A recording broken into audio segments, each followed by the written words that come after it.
Hi everyone, Bear from Bear Reads Books. Welcome back to my channel. A book haul. I haven't done one for a long time, and I had all that time away from my channel where I wasn't talking to you or anyone really about books. So this isn't going to be a book haul about everything I've bought since September last year, but it's certainly not a book haul of stuff I've bought this month or even this month and last month. It's a collection of stuff that I have gathered since I've last done a book haul that I wanted to tell you about. So that's it. I mean, there's a lot more than just this that I've collected over the months and months, but these are the ones that I wanted to discuss with you. So we have these three piles here, hard to see in the shot, but I'll talk about them each in turn. Let's start with the smallest pile, because these lovely books here, these were work related, but I thought the topic might interest people.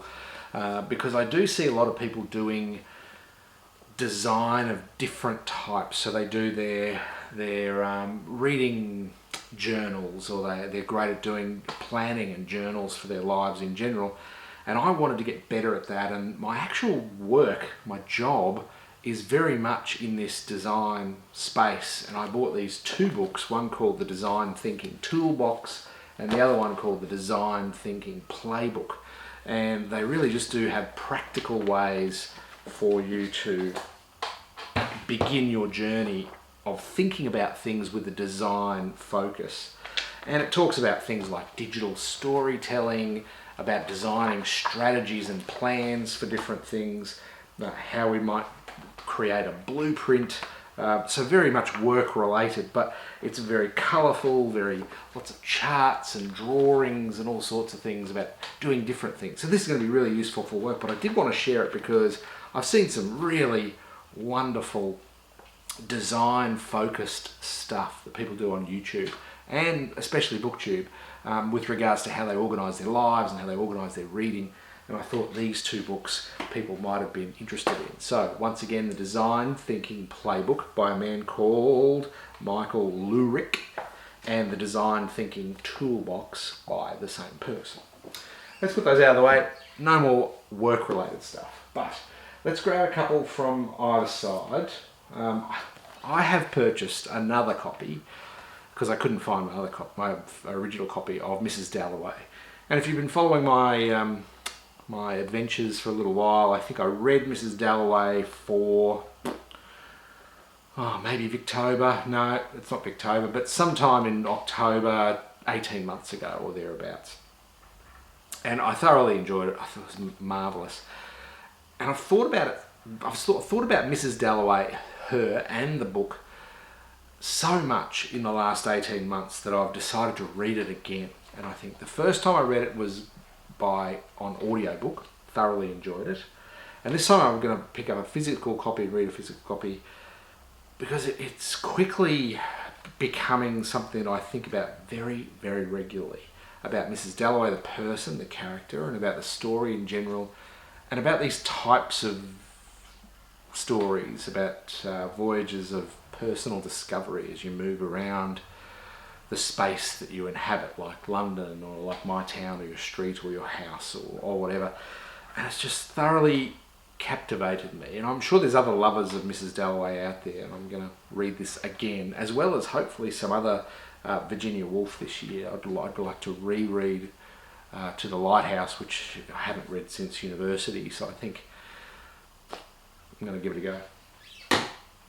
Let's in a similar vein, I saw this beautiful bound, almost leather bound copy of the poems of Emily Dickinson in a bookshop, and it is absolutely gorgeous. It's got this lovely leathery feel to it, and it's beautifully bound, and I just had to have it.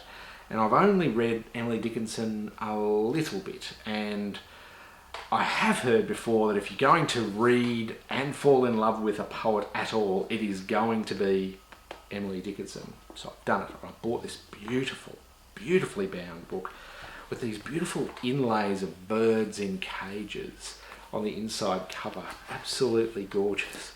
I just fell in love with this book. And I've been thinking about buying a small volume of Emily Dickinson to try her out because people kept saying how wonderful she is. and then I saw this book, which is everything, and I just had to buy it. So, The Poetry of Emily Dickinson. It's so beautiful. I can't wait. So, a lot of people have been speaking about this, and I finally bit the bullet and bought volume 1 of My Brother's Husband by Gengora Tagame. I can't wait. There's been so many great reviews about this out there, and really it's just me jumping on the bandwagon way too late, like I always do. I think everyone reviewed this like a year ago, and I've been watching other people's reviews of it, and every time I see a review of it, I go, oh, I really should buy that, I really should buy that. And I had to buy some other stuff from the online bookshop, the Australian online bookshop, Booktopia. I thought, I'll just see if they've got My Brother's Husband, and they did. Grabbed it, can't wait. And the illustrations look marvellous. So I really, absolutely can't wait to get into this one. My Brother's Husband, this is volume 1. What I haven't seen out in the BookTube world very much is reviews of volume 2. For those that have read volume 1, if you have done volume 2, I'd be interested in your thoughts and feelings about it, because as soon as I finish this, I'll jump in and buy volume 2. Let's try some Australian stuff. Sorry for turning my back on you. Some Australian stuff. Oh, there's so much Australian stuff. Give me 1 second. So this book, The Dictionary of Lost Words by Pip Williams. I'll just put that there. The Dictionary of Lost Words by Pip Williams. A very unassuming book, very much mass market fiction, historical fiction about the first Oxford English dictionary. So it's set in Oxford, but written by an Australian-based author, and it's ended up on a couple of Australian prize lists, and I'm astounded because it really is, if you live in Australia, it is everywhere. It is in every bookshop. And it really looks like when you see it in a bookshop, because there's just so much of it. You see it so frequently that you think, oh, it's mass market fiction. It's not something I'm particularly interested in. But really, it's showing up on the Indie Booksellers Awards. It's in the finals of that. And so I thought I'd check it out. The Dictionary of Lost Words by Pip Williams. And it's about the creation of the very first Oxford English dictionary. So historical fiction. Should be a blast. Also Australian is The Morbids, which is a really strange name for a book, but a beautiful cover. The cover is cut out, as you can see. Hello, The Morbids.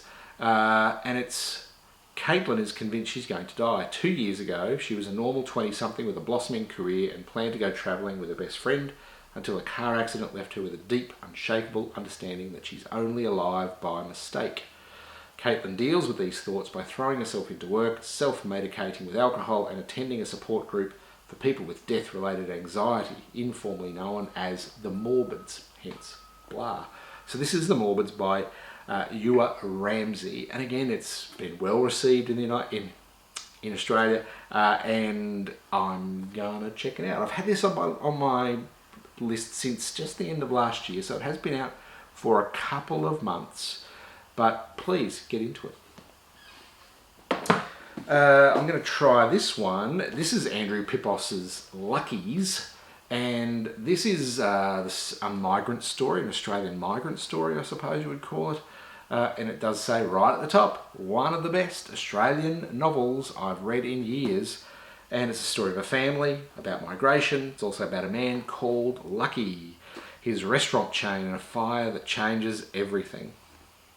So, a family tale about a migrant story. Australian migrant stories are great, and I must go and find a list of some migrant storybooks that are on my shelves here that I've read to show you the diversity of migrant stories that are available in Australia. You will find wonderful stories, migrant stories, about Vietnamese Australians, about Afghani Australians, about Italian and Greek Australians. You'll find these migrant stories about so many different parts of our makeup that they are just amazingly diverse. This is brilliant. And this one was very well received. Luckies by Andrew Pipos.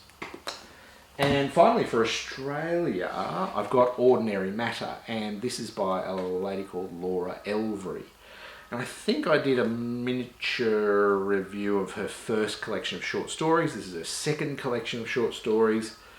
And I also am lucky enough to have it signed by the author. I'm very excited because I have met her a couple of times in person and she's so lovely, Laura Elvery. The first, I can't remember what it was called, A Trick of the Light. Her first collection of short stories was A Trick of the Light. There was no overriding theme with the first collection, but they were all ripping short stories. So good. And then this one is themed, or Ordinary Matter, and it is about, and I'll read this so I don't have to stuff it up. It says, in 1895, Alfred Nobel rewrote his will and left his fortune made in dynamite and munitions to generations of thinkers. Since 1901, women have been honoured with Nobel Prizes for their scientific research 20 times, including Marie Curie twice. So this book has 20 stories, each with a fictionalised short story about each of the 20 Nobel Prize winners in the fields of science, which I think is a fascinating way to theme a short story collection, especially from an Australian who's been a grand total of 0 science-related Nobel Prizes. So, but to pick women in science, knowing that there's been 20 awarded and one person won twice, so just write a story about each one. Fictionalised, so it's not memoir, it's not. It is a fictionalised moment in 20 people's lives, and I can't wait. So this is a book of short stories called Ordinary Matter by Laura Elvery. Now that's it for Australia. So Australian fiction done, other stuff done. So now what's left is just a mix and match of everything. But first of all, non-fiction, because there's 2 or 3 non-fiction. I had this bright idea that I wanted to read.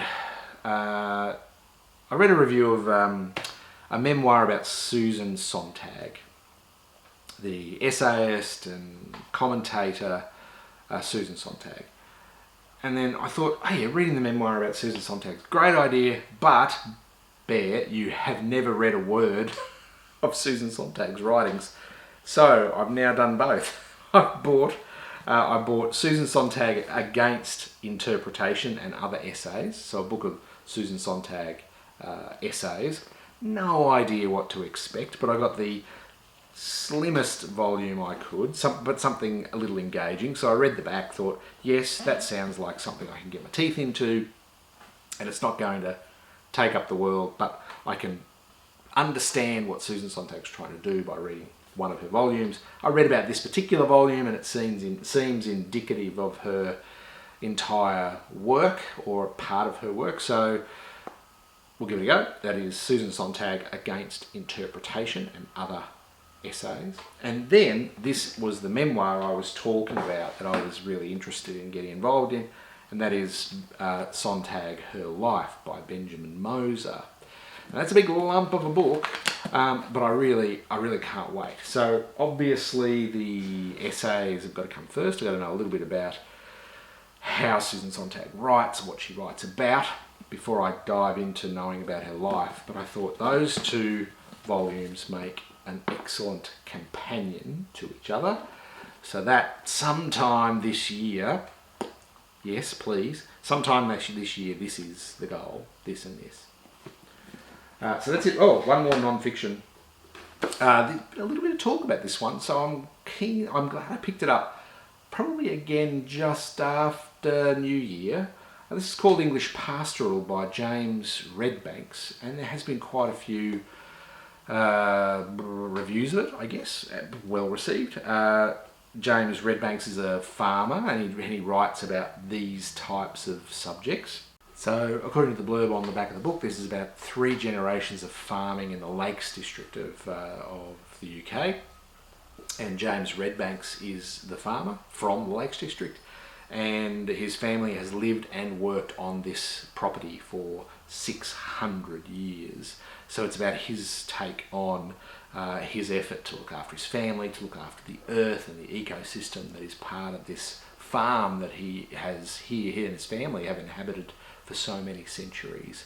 I thought it sounded like a fascinating memoir and a fascinating thing to try and get across to people. So English Pastoral by James Redbanks. A couple more, and two you'll recognise instantly. There's not this one, I don't think, State Highway 1. I'm not sure about this one. State Highway by, let's try that again. State Highway 1 by Sam Coley. I'm still not sure how old this is. Winner of the Richard Prize for Emerging Writers. I picked this up on a whim. I bought it on a whim. Then after I bought it, I read a little bit about it. It says it's been years since Alex was in New Zealand and years since he spent any one-on-one time with his twin sister Amy. When they lose their parents in a shock accident, it seems like the perfect time to reconnect as siblings, to reconnect with this country they call home. And I think what made me grab this off the shelf was the fact that it was New Zealand fiction, because we see so little of it, and I would love to see what New Zealand fiction and literature and what the state of New Zealand literature is like, and State Highway 1 gives me a picture into that. So State Highway 1 by Sam Coley. Everyone is talking about this one, The Prophets by Robert Jones Jr. I haven't got to it yet, but I've now got it on my shelves. It's just arrived this week. I can't wait. I'm not going to say anything more about this one because everyone is talking about it. If you want to see a review, search for The Prophets, you'll see a mountain. The two books I ordered when I made this order was The Prophets, and I also ordered Brian Washington's Memorial, which is now on back order and I can't get it. So hopefully Brian Washington's Memorial will arrive very soon. So there's this and Memorial. And finally, the most hyped book of the year so far, even though we're only in February, Girl A by Abigail Dean. Now this is hyped to the level of American Dirt from last year, and it's probably going to be as controversial and maybe as enjoyable or / unenjoyable, however you saw American Dirt, I suppose. I really enjoyed American Dirt, even with the cultural problems that it presented. And I think this will cause the same kind of discussions. It does say on the back, Lex Gracie doesn't want to think about her family. She doesn't want to think about growing up in her parents' house of horrors. And she doesn't want to think about her identity as Girl A, the girl who escaped. So it is one of those parents have done horrible things to their children, similar to the news stories we saw last year of the husband and wife who had their 13 kids locked in the basement for their entire lives. So one of those kinds of stories. So quite horrific. And Girl A is the girl that escapes and then breaks the news that all of these siblings are in this house. So I think it's been modelled on that story, plus the story of a couple of other similar child abduction stories. So based on true crime, but not true crime, definitely fiction.